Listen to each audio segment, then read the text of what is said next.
Óscar Aguilar es especialista en las relaciones Iglesia-Estado, Iglesia-Milicia, y tuve yo el privilegio, porque no puedo referirlo de otra forma, el privilegio de ser alumno en el CIDE, en el Centro de Investigaciones y Docencia Económica, el CIDE, del propio Óscar Aguilar, y desde ahí sus enseñanzas, bueno, pues me han acompañado, no su experiencia, porque esa es de él. Y Óscar, bueno, pues bienvenido, muy buenas tardes.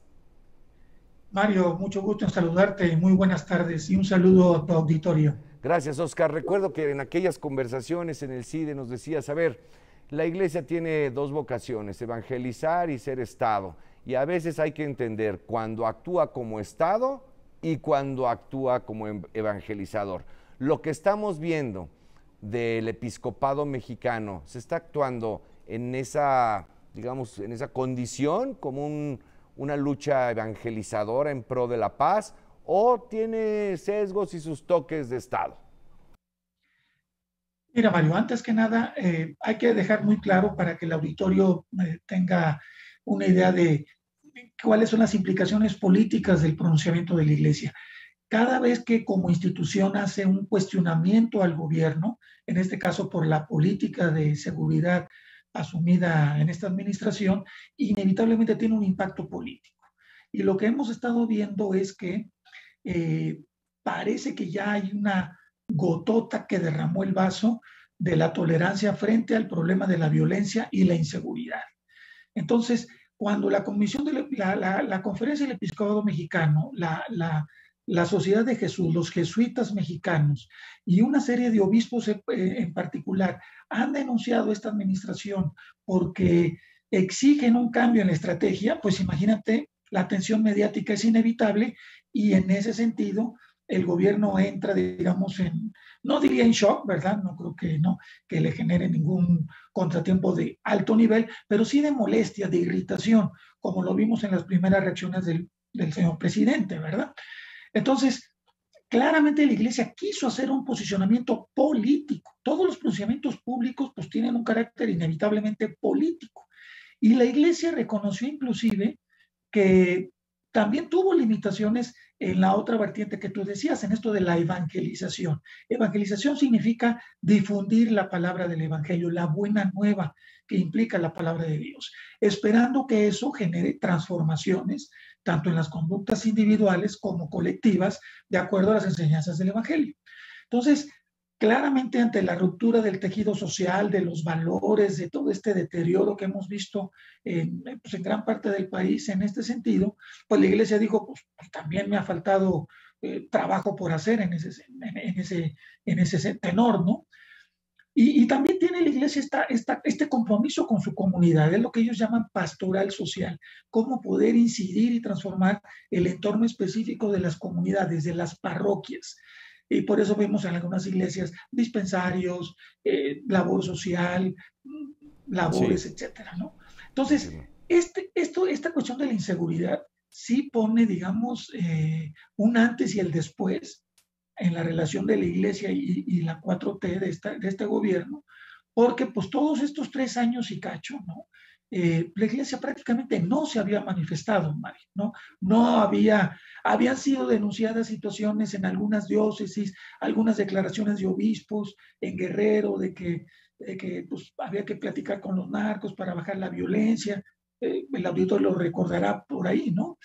Pero no como institución, digamos, no como institución colectiva, como es el episcopado, que es la asamblea de obispos. Entonces, sí Ujú. hubo una intención política clara de decir, hasta aquí llegamos.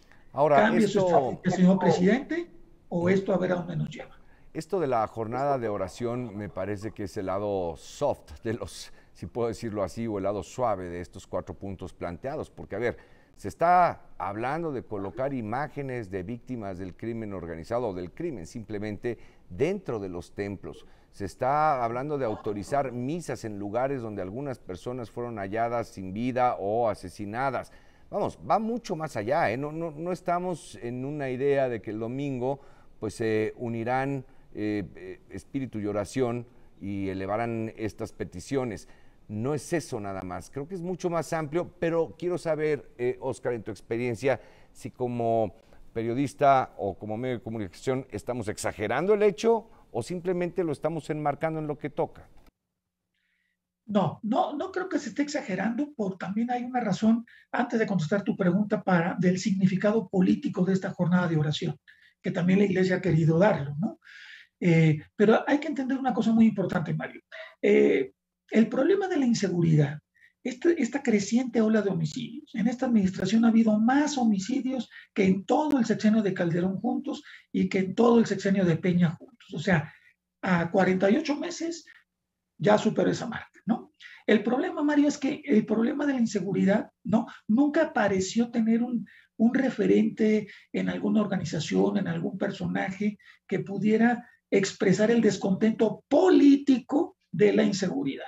Es un problema que está tan atomizado, difundido y digamos, regado en todo el país, que los gobiernos desde Calderón hasta el de López Obrador parecería que no tenían un interlocutor que dijera ya basta de la inseguridad. Hubo marchas por ahí en el 2004, otras marchas contra la inseguridad aquí en la capital otra vez hace recientemente, pero cuando la iglesia toma la bandera de la inseguridad, la cosa cambia, porque entonces ya tenemos una institución, un referente, nada menos que los obispos, ¿no?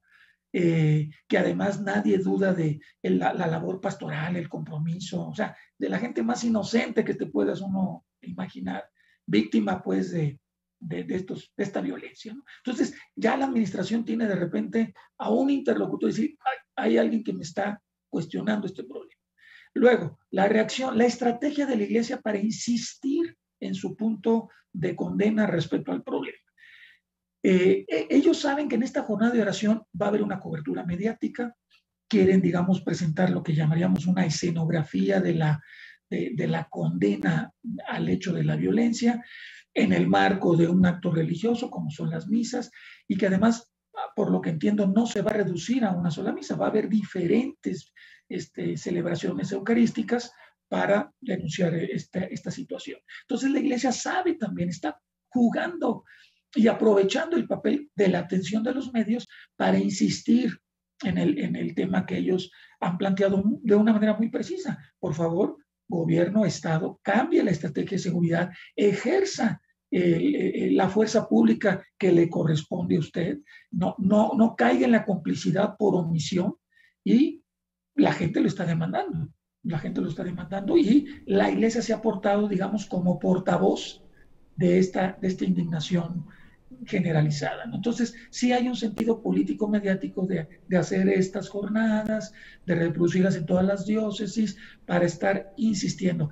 Te podría decir ya, para concluir este punto, que así como la mañanera ritual y cotidianamente insiste en la agenda política del presidente, ahora la iglesia lo está haciendo desde la perspectiva de su ministerio, una misa, una Eucaristía, recordando, digamos, la razón específica para celebrar en las misas, ¿no? Pues quizá arribemos o estemos arribando a la dominguera, ¿no? Digo, ya nada más haciendo alusión al término.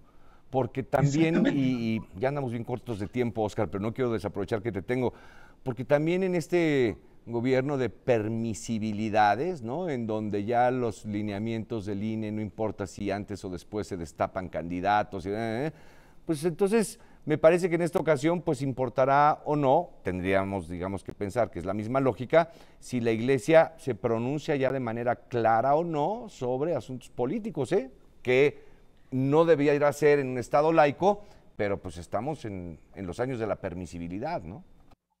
No, sí podría ser en el Estado laico. La iglesia es una institución, Mario, que tiene el derecho de manifestarse públicamente. Lo que luego no les gusta o no toleran es que haga pronunciamientos públicos. Por ejemplo, condenar abiertamente el aborto es algo que le compete a la iglesia. Y muchos podrían decir, es que no tiene derecho a manifestarse contra el aborto. Pues, sí lo tiene, pues es una institución que defiende tal valor, ¿no? No digo que esté bien o mal, pero lo hace. Recordarás que en los tiempos pasados se pronunciaba respecto a procesos electorales. Hubo fraude, no hubo fraude, salgan a votar. Ahora lo que está haciendo es, por favor, ajusten la estrategia de seguridad, cámbienla, ejerza la fuerza legítima del Estado, hagan algo que no se está haciendo y que la gente ya sabe. Y entonces, imagínate las campañas en el 2024, Mario, pues van a estar muy interesantes porque el candidato o candidata de Morena pues se va a enfrentar a la exigencia que ahora la Iglesia hace eco de una manera articulada e institucional para decir, la pregunta inevitable, ¿van a continuar con la política de abrazos o no balazos o la va a cambiar? Y entonces quiero ver al candidato o candidata de Morena que responde esa pregunta Claro. ante, vamos, esa coyuntura, ¿no? Óscar, pues muchísimas gracias, maestro, como debo de referirme a ti correctamente, muchísimas gracias por esta oportunidad. De nada, Mario, y un saludo a ti y a tu auditorio. Gracias, muy buenas tardes.